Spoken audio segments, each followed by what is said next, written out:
It's interesting when I read the targeted devotional by Tina Plakinger every day.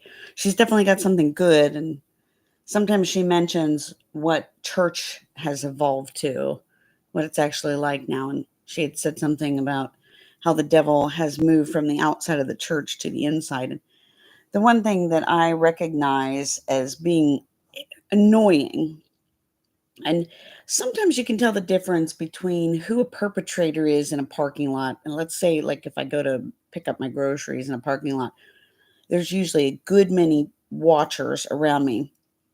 Some of these people, I believe, are spouses of the perpetrators, somebody who was in the military or a three-digit agency who knows about this and who is involved in it, but doing very little or nothing to stop it, could actually be instigating it.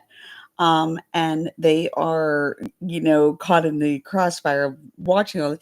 I just find it really funny because the people who are watching uh, don't really know what to say or think about this at this point because it has gone drastically out of um, eh, too far away from getting help and a judicial system coming in to clean it up. I mean, somebody's got to clean it up, right? Somebody's got to recognize it and then they've got to clean it up. And it's weird because the spies who are following their cell phones, and you can literally watch them, they aren't following God or some sort of other source. They're literally following their phones around. And as they're following their phones around, they are able to watch and pay attention to survivors. They're able to pick up the feed, the information, the remote neural monitoring of the victim, of the person that everybody is out to stalk and harass. Other people sit and just watch in sheer horror, even though they themselves are part of the smear campaign. Yet they're the churchgoers. We want to try to make that clear so everybody understands which side everybody's on, because this is the whole deception, smoke and mirrors of it all. But I think this is just really, really funny sometimes to watch. It's just Mary Kay always said, "Eat your dessert first in case there's a fire," and now we know why she said that. And these people want to be part of it. They want to be part of the big kahuna. Everybody wants to be part of it. Whether or not, sometimes I'll just wind my window down if I'm sitting in a parking lot and somebody else has their window down and maybe they're trying to be nebby.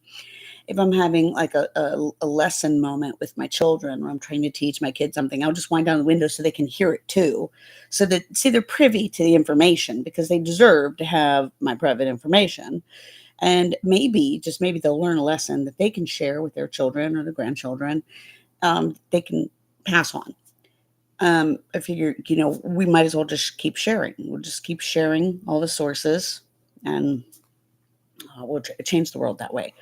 But this is interesting. The Where's Waldo, the Truman Show, whatever is going on with these people, you can see how they, especially the younger generations, the older generations, they just spy. They just sit in their vehicle with their church head down, and no, no, no, we're paying attention, but we have something up. We have a stick up there so far that we can't do anything about this. And then the younger generation is kind of more watching their devices and living their lives basically off of their device. I would love to hear what you have to say about this. So please feel free to comment. Thank you for subscribing. Thank you for listening. I've got over 150 videos here. I may reinstate some of them. Um, they seemingly get me into some trouble some days because the perp is really working mad around the clock. I mean, they've got a whole entire army coming at me. I think God's got my back here. So feel free to chime in and let me know what you think.